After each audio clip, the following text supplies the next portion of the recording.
And the next lecture is lecture of Professor Beatrис Koshener. She also is a past president of the ESCRS, professor of Brest University Hospital. Her lecture is Where we with lenticular intrastromal surgery. Smile, please.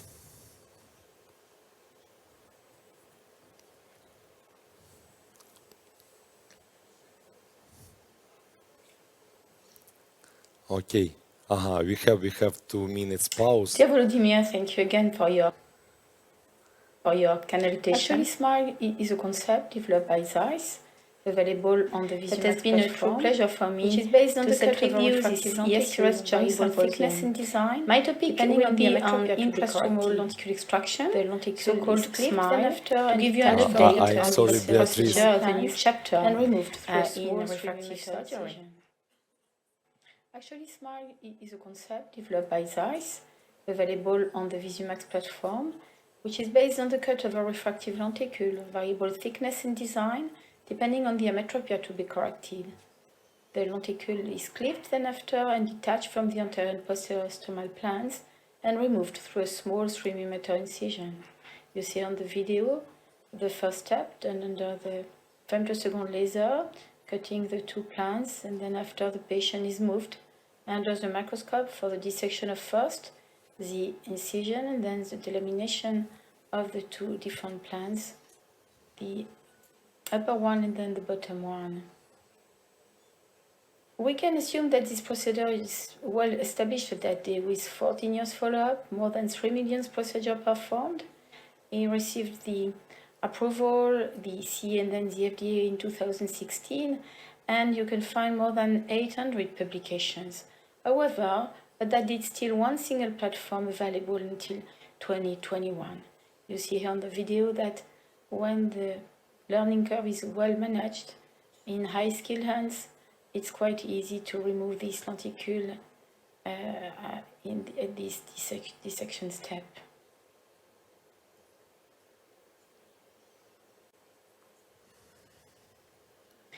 What is the added value of SMILE?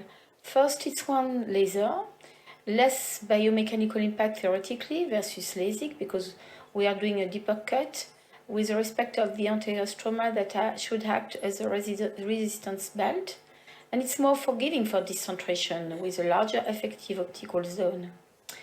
But we are more consuming tissue than in some conventional PRK, for instance. That's why SMILE is still impacting the biomechanics, even it's maybe less than LASIK. That's why you can still find some case reports of ectasia in the literature. Most of them were infraclinical preoperative keratoconus, but that means that SMILE does not extend the indications of corneal treatment no more than LASIK, so don't touch a risky. The key added and well-demonstrated value for SMILE is the better respect of ocular surface. With these 3 mm incisions, the respect of the anterior stroma, where the nerves are concentrated, that will induce less dry eye compared to LASIK if you compare the results in the first postoperative year. It's dependent of the surgeon hands with the lamellar dissection. That's why surgeon education and patients' information are crucial. The keys of success are learning curve first for best control of recovery and adjustment of energy setting. We understood that energy should actually be lowered to improve dissection, and each platform needs to be calibrated according to the local. Can we talk about competition between SMILE and the other available corneal surgery? According to a literature review, we can first pretend that SMILE is efficient, safe and predictable for the treatment of myopia and a certain amount of astigmatism. Compared to surface photoablation, it's quite similar for conventional photoablation profile with less decentration and iota aberration induced in favor of SMILE. But if we compare to topo or wavefront guided LASIK, we got more induced iota aberration after SMILE. In terms of visual recovery based on a strong meta-analysis, SMILE versus LASIK appears to show no significant difference in terms of refractive outcome and comparable overall satisfaction. but a better contrast sensitivity is noticed at G1, G7 with LASIK, but will become the same at 1 month compared to late SMILE. Can we integrate combined astigmatism? At that day, no compensation of cyclotorsion is available, when we know that it's crucial for an astigmatism of more than 1.5 diopters. No imaging guidance, but thanks to the docking in place that prevent motions, thanks to the large effective optical zone, larger than a photoablation, and in addition of that, if you provide a marking of horizontality preparatively that would allow you to provide a correct alignment of the docking, you get quite correct results. And you can recommend SMILE if the astigmatism is less than 1.5 diopters and if the spherical component is larger than the cylindrical. If we look in terms of evidence-based, between SMILE and LASIK in the correction of astigmatism, if it's a low astigmatism of less than 2 diopters, the literature shows that there is no difference in vector analysis, induced astigmatism, or axis error.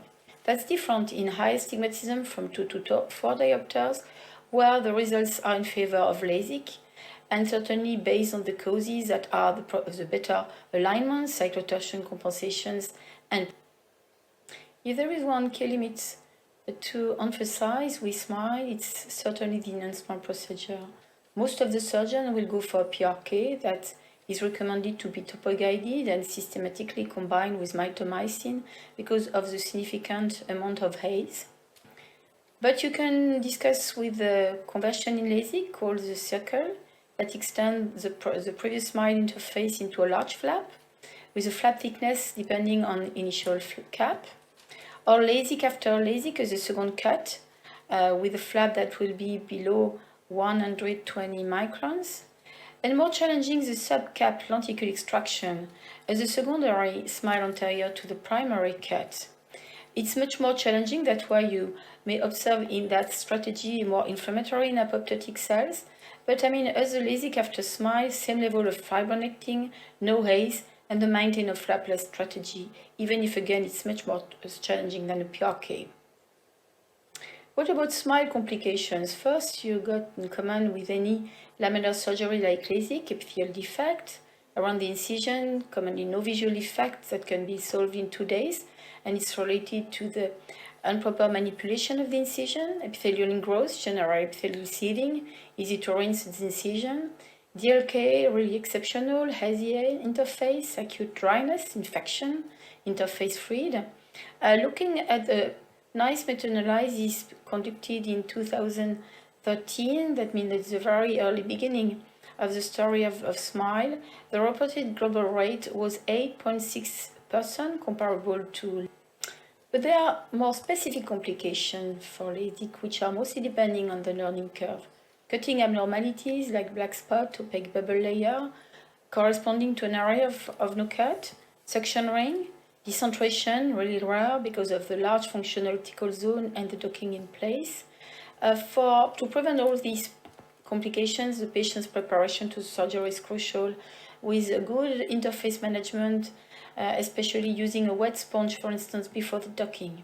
Dissection abnormalities like tissue bridges, incision, lenticle tears, remnant lenticle portion. The learning curve in dissection is to prevent all these side effects, very important to manage, and because that will condition the delay and the quality. You may know that there was a pilot approach for hyperopic SMILE, targeting a negative corneal tissue lenticle remove through the same 3 mm incision. Virtually the same as SMILE for myopia, except that the geometry of the lenticle is different. You want to steepen the central cornea and not flattening it. And consequently, the highest tissue subtraction is located in the periphery. This multi-center study enrolled 8 centers with 375 eyes and a follow-up of 12 months. The criteria here are listed with an hyperopia of less than 6 diopters, a postoperative Kmax that shouldn't be more than 51 diopters, and a best corrected visual acuity before the surgery of at least 0.8. The surgery is really a challenge because you need to get a large docking on a small eye, and there is, by evidence, a risk of suction loss and ecchymosis, especially around the incision. The incision is recommended to be added by a second one on the temporal side just to feel secure. And we will see on this video that it's challenging because there is a very narrow margin of dissection between the two plans. And there is this large lenticle thinner in the center. The dissection is really delicate, needs to be performed from the periphery to the center. It's also recommended to use a forceps to hold the globe. And you have to do this maneuver in providing this sort of donut dissection, doing all around the delamination of the lenticule, ending with the center, which is really thin, and you don't want, of course, to damage it. The center is no more than 25 microns, and with a transition zone of 2 millimeters and an overall diameter for the lenticule of 8.8 millimeters, compared to the 7.5 millimeters for the myopia. And at the end, you will see that you do remove the lenticule that is thicker at the periphery, and of course larger myopic lenticule.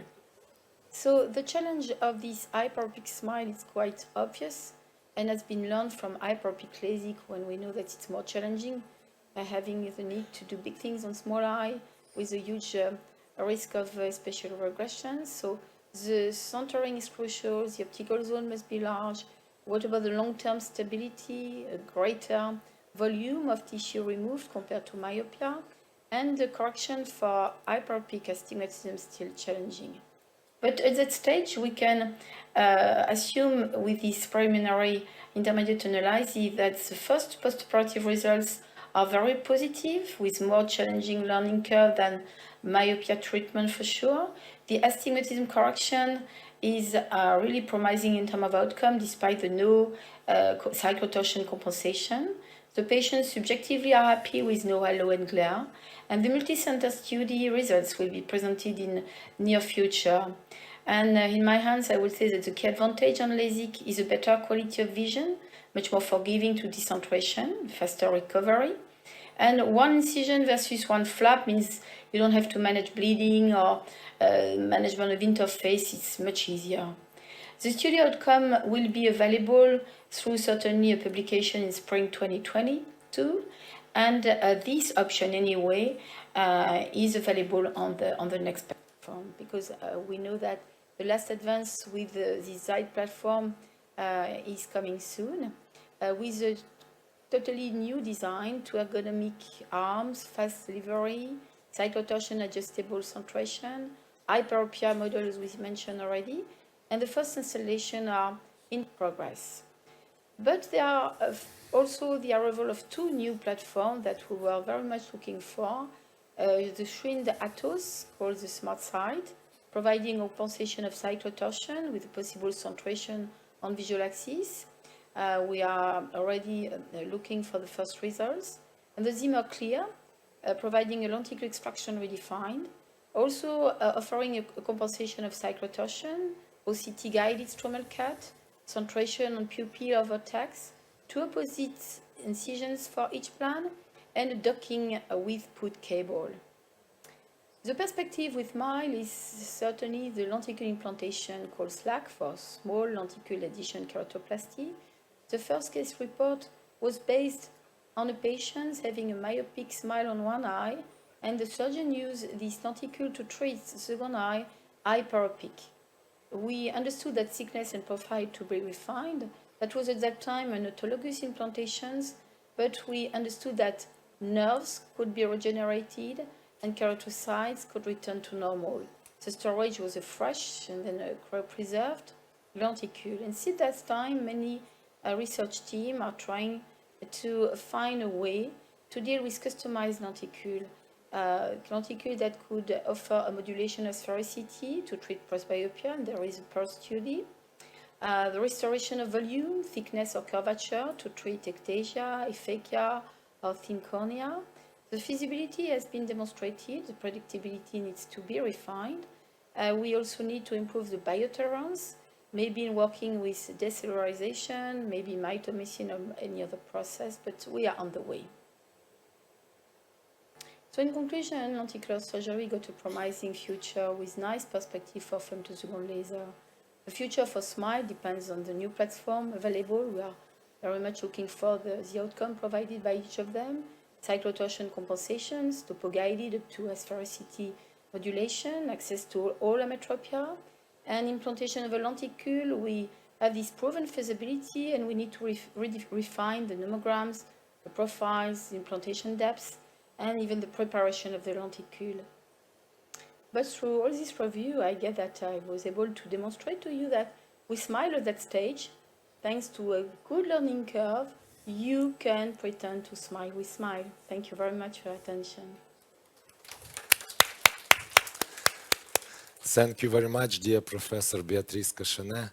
I know that you are very experienced in this technology, and this technology unfortunately is not widespread in Ukraine, but I'm sure with your experience we will go on together on the top.